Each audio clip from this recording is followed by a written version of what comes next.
as they are. I'm just going to take a few breaths and ask you to do the same, that we're just in this place and we can just relax, okay? There's no pressure to perform or to be any certain thing except who you are in your chair. Please sense the gratitude that I have that you decided to show up for this event, and it's a very unique message and experience to talk about sacred femininity and sacred masculinity and what they mean, how they are meant to unite. And I feel like it's a message for this time in the world, but especially in our country. And of course, there's a lot that has gone wrong as far as gender communication and relating. And there's a lot in kind of the political arena about all of that.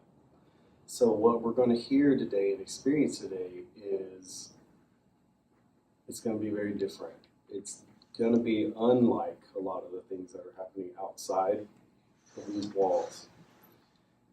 Okay, I was just going to ask a few people who, if anyone here that knows me, and there are several of you, would like to share anything about your experience with me. This is the point where I'm like, who am I? You know? And it's nice, I think it's very vulnerable and nice to open it up to you guys to say whatever you might want to share in 60 seconds or less. So the very first time I heard you was at Adam. I was very, very impressed. I followed you and even took you out to lunch to find out who you were. I'm still very, very impressed. And the thing I appreciate the most about you is your empathy. Come on. Thank you. Thank you, Anne. I know you through, I think of you as my cafe friend, because I see you at the cafes, mainly the writer's block. But I think the real way I relate to you is through your music. I think you're really talented, and I really enjoy hearing your music. Thank you. Thanks, Martha. Maybe one or two more? I'm Roger, and I met Lance over at Ravens Ridge Co-housing where I live, and he was living there for a while, and he had some little gatherings periodically, I think weekly or monthly or something, and talking about race relations. I really got a lot out of that. So thank you. You're welcome. Thanks, Roger. I'm Katie. I met Lance when I brought a bag like this size at Writer's Block, and I was working on a writer's project, writing, and he was like, "What is that? What are you doing?" And then we started talking, and I brought my little one to listen to your music there, and we just, after 2 years, just started coaching together. So thank you for being available when the time was right for me. Can you take one more? Yes, absolutely. I've known Lance for 20 years, I think. Wow. Lance is all the stories and how you relate to Lance, and Lance is so much more. A vulnerability, a willingness to show up as truth, as love, as finding his path to the life that he was born into, while being vulnerable in that process so that we can all show our vulnerability and truth and compassion and empathy and all of those things too. So, thank you. Thank you, Karen.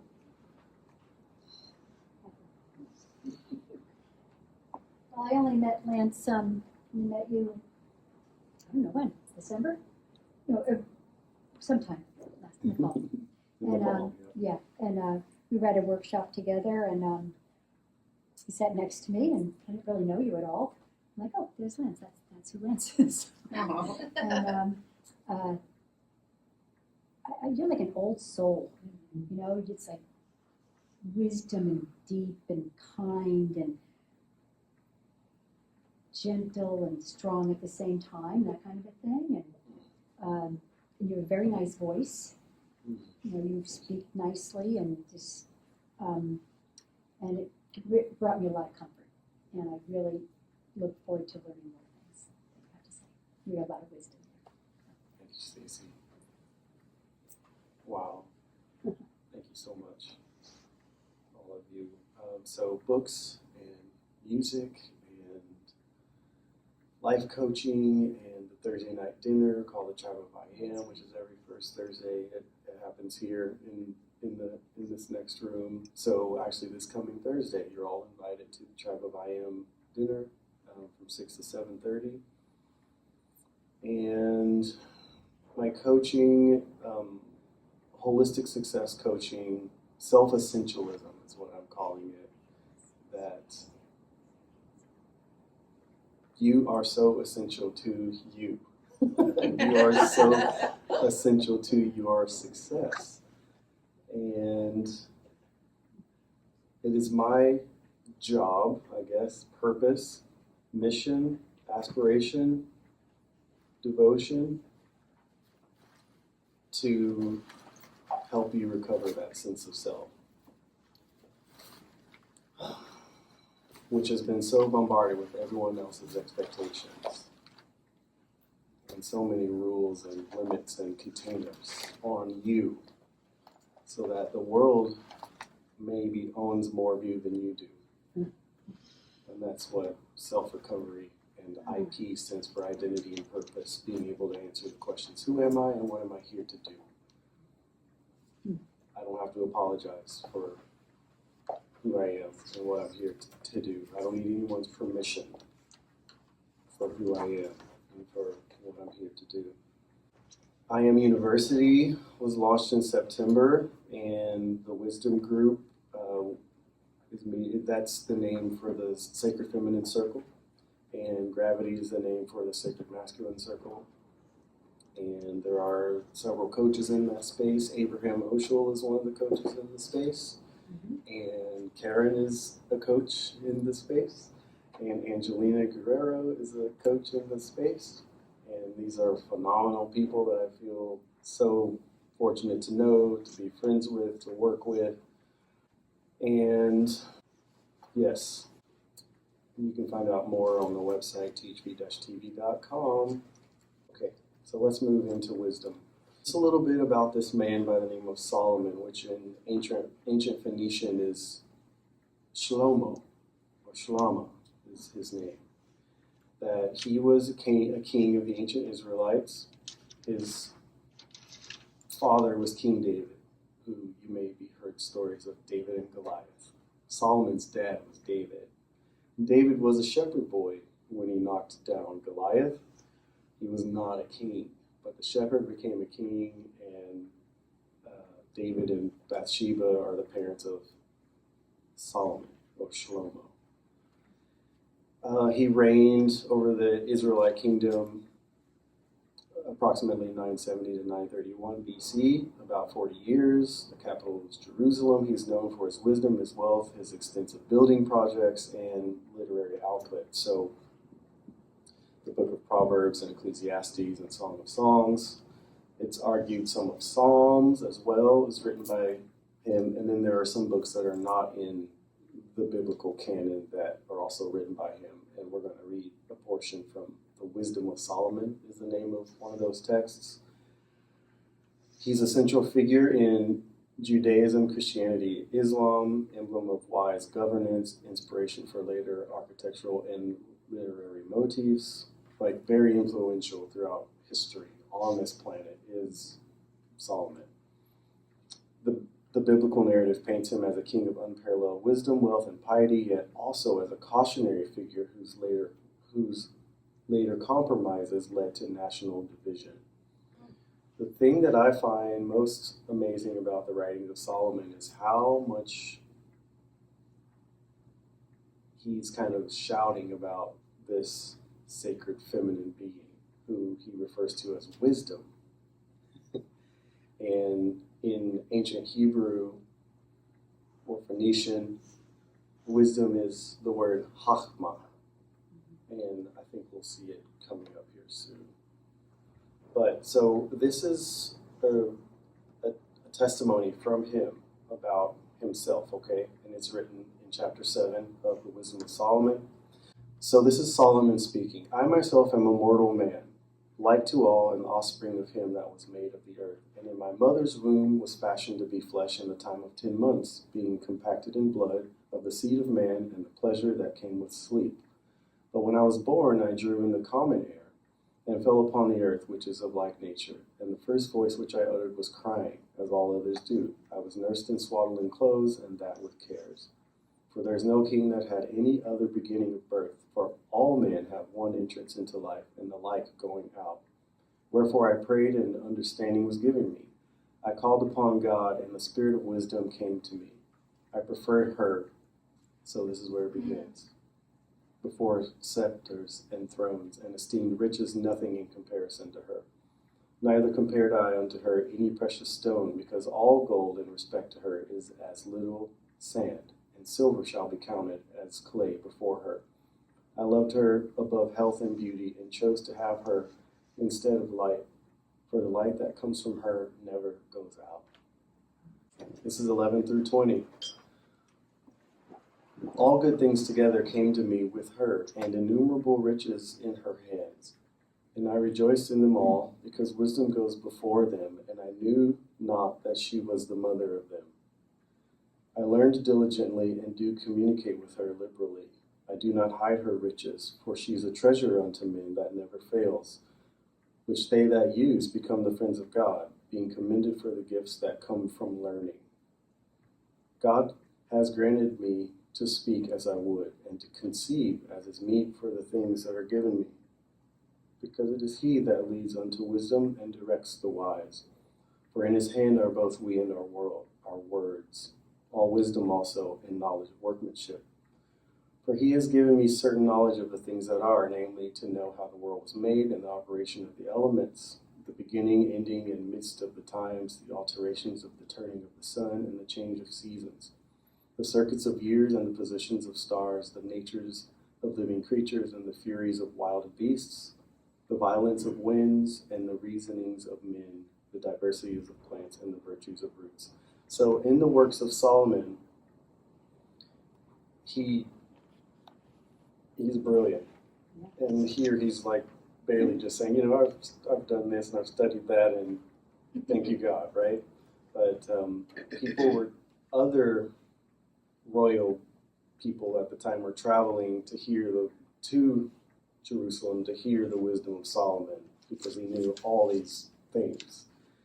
And the story goes, it is his relationship to wisdom that sparked this intellect and allowed him to understand the nature of the universe, essentially. Okay, and this is the last slide for this portion. And all such things that are either secret or manifest, them I know. For wisdom, which is the worker of all things, taught me.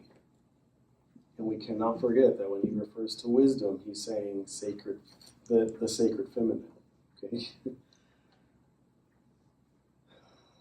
Verse 22. For wisdom, which is the worker of all things, taught me. For in her is an understanding spirit, holy, one only, manifold, subtle, lively, clear, undefiled, plain, not subject to hurt, loving the thing that is good, quick, which cannot be letted, ready to do good, kind to man, steadfast, sure, free from care, having all power, overseeing all things, and going through all understanding, pure and more subtle spirits, and most subtle spirits. For wisdom is more moving than any motion. She passes and goes through all things by reason of her pureness. For she is the breath of the power of God, and a pure influence flowing from the glory of the Almighty. Therefore can no defiled thing fall into her. For she is the brightness of the everlasting light, the unspotted mirror of the power of God, and the image of his goodness. And being but one, she can do all things, and remaining in herself, she makes all things new. And in all ages, entering into holy souls, she makes them friends of God and prophets. For God loves none but him that dwells with wisdom. For she is more beautiful than the sun, and above all the order of stars. Being compared with the light, she is found before it. For after this comes night, but vice shall not prevail against wisdom. Mm. So he just, right, he's lifting up wisdom as like the thing, everything. It's her. And the image of Lady Justice up in the corner, right? She has the sword in one hand and she has the balancing scales in the other. And this is the symbol for justice, but the sword in hand. She's also ready to cut down things that don't belong, things that will keep the scales out of balance. The Sacred Feminine has this warriorness to her as well. Get wisdom. Okay, so this is another one of Solomon's. It's going to just drive the point home a little bit here. So what you see, I should mention, this project that you're looking at now, this is a translation work that some of you have heard me talk about before. The Bible is perhaps the most misused and misinterpreted, watered down ancient document on the planet. And so this project, Bible Redefined is the name of it, is an effort that I didn't know I was taking on at the age of 19 when I started to study Aramaic and Greek and Hebrew. This is how I came to the understanding of the Sacred Feminine. It's through the ancient languages and really digging into the biblical literature. And I had to unlearn so much of religious stuff. But my devotion became just about, what do the words really mean? What does this actually say? Because I could see that in English, even in English, there are things that don't always make sense, but there are also things in English that the religious circle doesn't want to discuss. And I'll say more about that here in a second because I think we might see some of it here. So the first document that was on the slides, that I didn't have to translate that one. It was so straightforward, right? It's beautiful. If I translated that, as you can see with verse 5, it's one sentence in English. But when you go into the language, that one sentence becomes a paragraph, okay, that right there. So to retranslate the wisdom of Solomon, which was already so beautifully said, would turn into like chapters of work, which is fine and is probably worth doing, but that one is already so well said. Okay, here's verse 5, the way it's typically translated. Get wisdom, get understanding, forget it not, neither decline from the words of my mouth. Okay, so my translation is, with care and effort, obtain the skill and power of Hakma, sacred wisdom, the breadth of individuality, and that's where the H and O come in, which arises from a sense of innerness, the K and the H and the M, and then expand to connect with sacred unity, the last two letters, the A and the H, embodying the unity of all senses and sense impressions to form a self or I, forming the first integrated self or sense of I am. Hakma, the sacred sense to which all senses return, the first individual experience. With care and effort, obtain true perceptive discerning intelligence. Okay, this is her. This is another way of saying wisdom, right? True perceptive discerning intelligence. Don't mislay nor be oblivious to her. Don't lack memory nor attention for her. Don't bend away, avoid, deflect, turn aside from the words of my mouth or the teachings that I speak.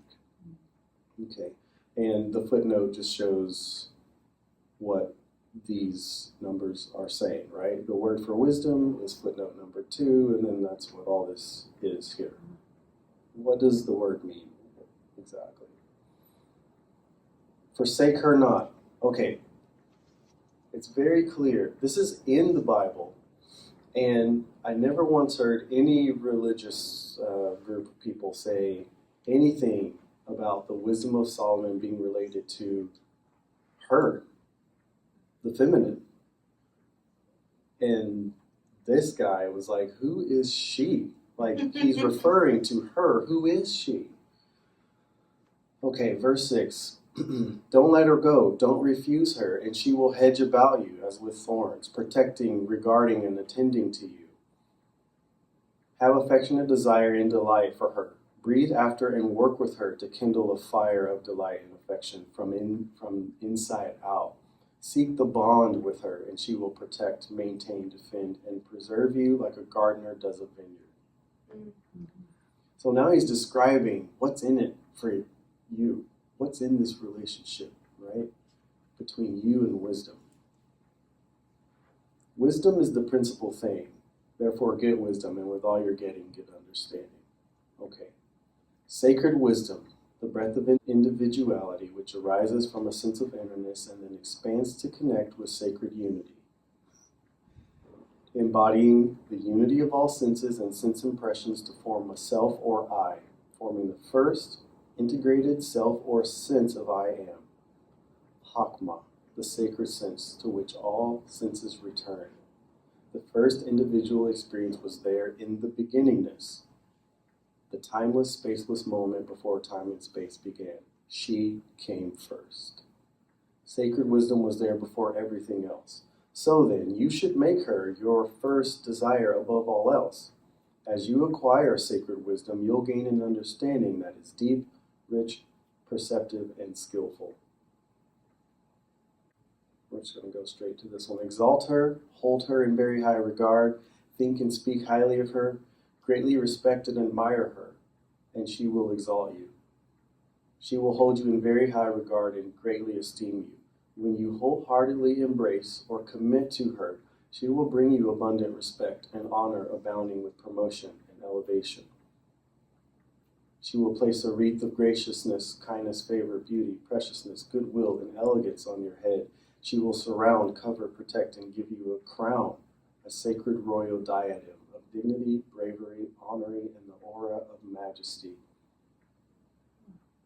Intelligently, attentively, and carefully listen.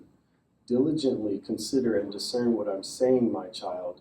Take possession of my words, and the years of your living will be abundant, authoritative, increased, nourished, and plenteous. You sense the like support and the empowerment that's in it for the person who will take this on, right? I have pointed out, taught, poured, and laid foundations, informed and instructed you in the way, or the path, or this journey of life and the mode of action for Hakma, sacred wisdom. I walked and led you on revolving, circular, and level tracks, in paths of rightness and equity, straightness, balance, and prosperity. When you walk, coming and going, your steps, your pace, your paths, your flow will not be bound, distressed, tied up, restricted, narrowed, or cramped. If you run, you will not totter or waver through weakness of the legs and ankles. You will not falter, stumble, faint, nor fall, fail, be shaky, nor be seduced. Get a firm, courageous hold on. Adhere to and valiantly bind yourself to her expressions of chastisement and reproof and warning and discipline and destruction. So, instruction. The mother is there, right? She guides, she teaches, she corrects, she chastises. Do not loosen your grip on her. Do not be slothful. Don't be weak. Don't forget her. Don't be idle nor leave off. Guard, observe, keep watch, and defend her, because she is your strength, your liveliness, and vigor. She is your flourishing and prosperity, your welfare and nourishment, your preservation and recovery, your repair and restoration. She is your wholeness to continue safe and sound in health and healing. Just a little more. So this is from chapter 8. I'm not going to go through this whole one, but there are some key elements that I think will help us get where we need to go here. Doesn't Hakma, the sacred sense and intelligence of pure awareness, the first I am and unity of all senses, doesn't she call out, invite, and publicly announce Doesn't the intelligent teacher, the object of knowledge, give her sound and broadcast her fame everywhere at all times? She stands at her station, ready and established in the most important and elevated places. She is present in the course of everyone's life journey, mode of living, and way of going out.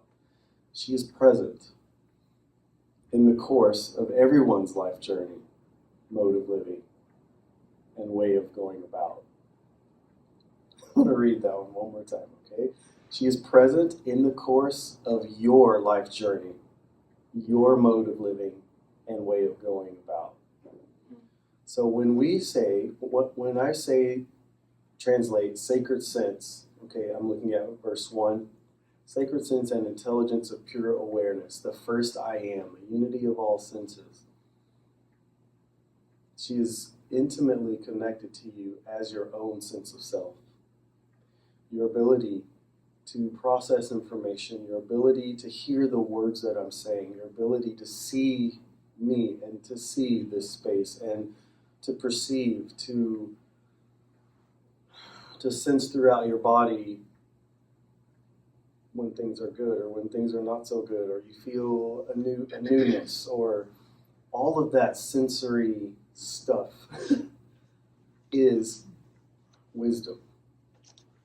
You cannot experience being on this planet without her. She's the intelligence of pure awareness, the unity of all senses. So she's always calling out to you, but that doesn't mean we are always in a place to hear or to listen. She shouts alongside the timeless inner gates and portals of entrance, the ancient doors at the mouth of the city, the sacred residence of the One, at the opening where there is coming and going. Let me just tell you, okay, in a different book, the question is asked, where are the timeless gates? These portals of entrance, these ancient doors, the mouth of the city, it's in quotation, because the city is the sacred residence of the One. So here's something about the biblical writings. It's so full of these poetic parallelisms and metaphors. The city, or this sacred residence, is in the one place that you're least likely to look. It's you. You are the timeless inner gate. You are the portal. You are the ancient door. You are the sacred residence of the One. So when Jesus came on the scene later, the man we call Jesus, I specify that because in the ancient language, his name is something more like Yeshua or Yeshaya.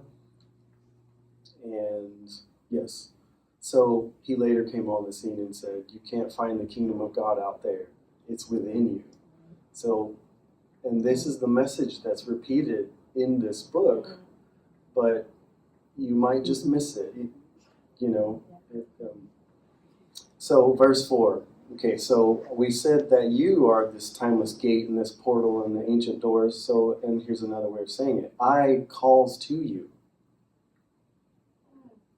Right? It's another way of saying the same thing. There's I calls to you. And you are so intimately connected with I, right? You can't avoid I. Yeah. The sound of my voice is to the descendants and heirs of Adam, the primordial human being. I am, heirs and students of sacred life, sacred self, life, energy, breath, individual expressions of the one sacred expression. This is what it truly means to be human. Is to understand that you are primordial and that I amness is sacred. And you are breathing this sacred self, life, energy, breath. You are one with it. But everything in this plane, everything in this world is telling you you are in no way connected to sacred source. And even if you get the hunch that you might be, you still have to do all these kind of gymnastics in your mind about how that works, okay? But the how is less important than just knowing that it is. It is, I used the phrase self-essentialism earlier. It's just the self. It is the I am. You seducible, simple-minded ones, understand, pay attention, perceive, and maturely utilize attention, foresight, vigilance, and sensitivity. You who are easily enticed and misled, have a discerning and courageous heart, gain an audacious core from which your life can radiate. Take hold of the sense of expansion and generative power, vitality, desire, affection, courage, and audacity, all rolled into one. Be courageous with your feelings and intelligence, the marrow of your mental and emotional life. Listen, for I will speak in an orderly fashion about the most important things in life. The opening of my lips and the language that falls from their edge will be straight, even, pleasant, prosperous, direct, fit, whole, manageable, and ethical. My mouth will speak truth, that which is stable, trustworthy, established, and certain. That which is unstable or not trustworthy is disgusting to my lips. Everything I say is equitable, prosperous, and just. There's nothing twisted, knotted, crooked, or distorted in them. What I say is plain and straightforward to those who have the true intelligent perception that comes from within. You see, it doesn't come from anywhere else. It comes from within. And Solomon decides to write, and Lance decides to speak just to help ignite the thing within you. That's what's happening here. What I say is straight, level, fit, and prosperous to those who acquire true knowledge.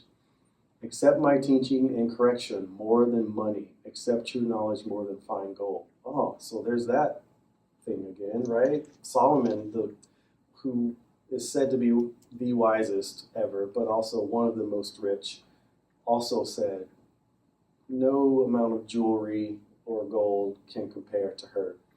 And then, it's here again. Hakma, sacred sense, is better than precious stones. All the things you may find pleasurable and desirable or consider valuable, acceptable, and delightful are not equal or even comparable to her.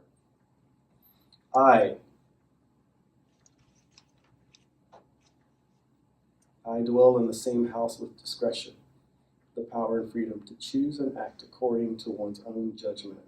And that's a typo. You have a typo. I think that's comprehension. I have comprehension of the intention of devising and inventing, which is to say all of the cunning things you humans think you're up to, I see them all. Mhm.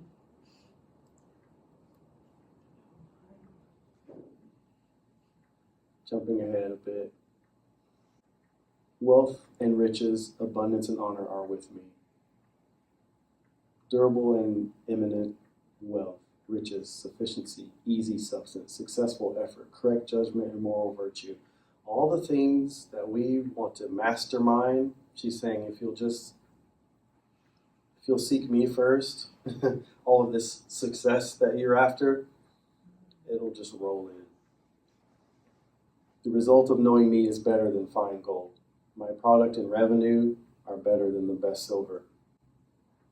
I walk on the path of moral virtue and balanced judgment, at the center of the paths of divine principle and ordinance, vindication and punishment, that I may cause those who have goodwill and affection for me to inherit substance and fill their storehouse. Okay, so this verse 22 is very important. The Great One acquired me, the sacred sense of I, in and at the timeless, spaceless place, the void, emptiness, or nothingness, during the unfolding of the beginningness of time and space, before his creative works started. And another way of translating that is, the unnameable eternal life's unquenchable desire for me started everything. This was at the beginning of beginnings, then, now, and in the future. The pivotal moment in all moments when you say, yes, that's it. Or, another way to translate the same thing, as the first archetype of ordering existence, this universal life force absorbed me. Hakma, sacred wisdom, breath from within and underneath into itself. And another way to translate it, This is the original, most ancient mystery, how the power of growth can be contained and fixed around a center, the identity of the self. This is the axis on which the universe turns. I was installed and poured out from the start of it all, the ancient of antiquities, passed out of mind, the vanishing point of all memory, before the world of particle and form existed. Okay, so what we're reading now is essentially saying that the Great One acquired her right from the start, the beginningness, before anything else happened. The Great One, okay, okay, there it is. That's the way it's originally, right? The Lord possessed me in the beginning of his way before his works of old. What this is essentially saying, and if I took you into a different book, it would help clarify it, but I'm not going to for time's sake. The Great One acquired me. I'm just going to tell you flat out what this is saying. Okay, the sacred masculine could not move forward with anything at all without the sacred feminine being there. The Great One acquired me. Sacred masculine acquired sacred feminine. But the word acquired isn't really doing it justice. It's just a way of saying that there had to be the spark of I-ness, something to move consciousness into awareness. And I've been saying that she is sacred sense. She is pure awareness. So I'm saying to you now, masculine, sacred masculine is pure consciousness. And it had to move with and into pure awareness to move anything else forward. Okay? The Great One acquired me, the sacred sense of I. It didn't exist without her. The unnameable, correct here, the unnameable eternal life's unquenchable desire for me started everything. Okay, it was eternal and it was full of the potential for life, but it couldn't start anything without her. Okay. The first archetype of organ existence absorbed me into itself. The original, most ancient mystery is how the power of growth can be contained and fixed around a center, the identity of the self. This is the axis on which the universe turns. So, what we're realizing, this axis the universe turns on is about how sacred masculinity and sacred femininity, when they are united, well, it's the inevitability, or we can't escape the fact that they are in unity, or else this experience of I am could not be. Your experience of I am could not be if sacred masculine and sacred feminine weren't as one. It's happening in you. The fact that you are present and aware. The fact that you are conscious and aware. That is the fact of sacred masculine and sacred feminine at work in you. This is the human birthright. Enough said. This is the human birthright. So the question is, why are they fragmented? We live in a 3D reality that is programmed with inescapable duality. I think that's easy to understand. And we are trying to, or understanding that we can supersede this three-dimensionality by which this dichotomy and this polarity is always a divisive issue. I am, if I am, with the capital letters, meaning it carries this sense of sacredness, right? I am. If I can respect and honor that, then I also understand that I can move forward. What we just read said the Great One had to acquire her for everything to begin. So the I am comes before the I can. Yes? Mm-hmm. And the I can must come before the we can. Right? We live in the sacred universe with the dash in between because it's unity in diversity.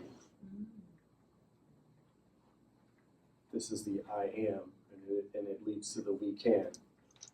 If we will pay attention and not be distracted or allow ourselves to be lied to, we will notice unity, that all beings breathe one air. share one breath, drink one water, think with the one and only conscious awareness. This is not so obvious to us in our everyday going about, right? But everyone is using one mind, capital M, conscious awareness. The sun and the moon rise and shine on everyone without prejudice, and the ground supports us all as the foundation upon which all biological life springs.